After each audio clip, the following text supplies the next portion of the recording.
Alors, Bollinger dévoile le B1, le 4x4 électrique en version définitive. Oula, c'est très cubique, encore une fois. Véritable 4x4 à l'ancienne à motorisation 100% électrique, le Bollinger revêt ses habits de série, confirmant son allure de Land Rover Defender. Qu'est-ce que c'est pas beau quand même. Bon, après, pour aller dans la forêt, vous me direz, c'est très bien.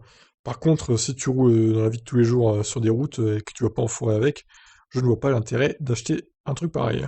Alors, suite au prototype de 2017, l'entreprise américaine basée dans le Michigan dévoile la version de série de son 4x4, nommée très sobrement B1.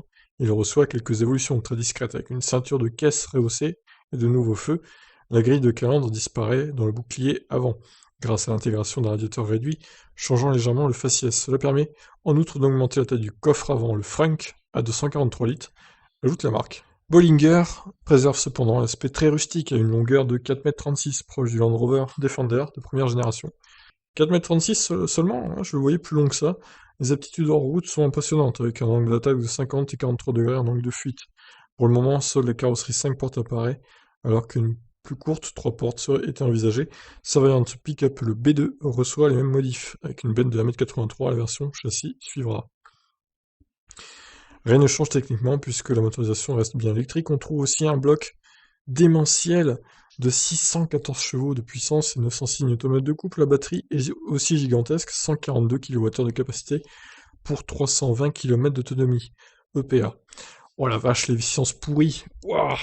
Bon, alors on va calculer ça vite fait. 142 divisé par 3,2. Bon, la norme EPA est toujours plus sévère que le WLTP, mais bon, quand même. 44 kWh au 100.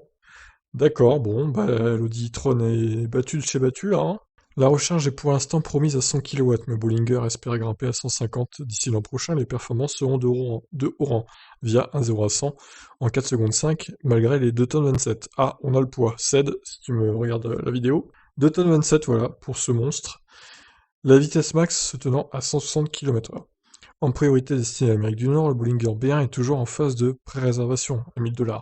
Le prix serait d'environ 125 000 $, soit 103 000 euros, en raison d'un volume de production faible. Et fin de l'article. Voilà, donc... alors ça, c'est...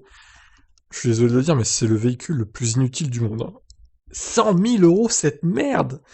Toute cubique! Mais franchement, mais qui va acheter ça, sérieux, quoi? Et regardez, en plus, l'efficience est catastrophique. 44 kWh au 100! Mais franchement, autant acheter le Cybertruck. Il est beaucoup moins cher, il a plus d'autonomie que ça. Il est plus joli, il est plus gros aussi. Il est plus rapide en termes de performance. Il recharge plus vite, il est superchargeur. Là, mais ils vont en vendre combien par an? Enfin, je veux dire, ça va être 500 peut-être. Aux États-Unis, vu qu'ils sont nombreux, ils vont peut-être en vendre 500 quand même, je sais pas.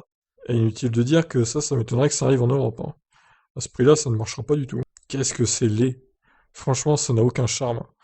Bon, bah écoutez, voilà. Il a le mérite d'exister, on va dire, mais franchement, je suis pas du tout convaincu par ce véhicule, hein. Bollinger, c'est niet pour moi. Je vous laisse réagir dans les commentaires. Ciao.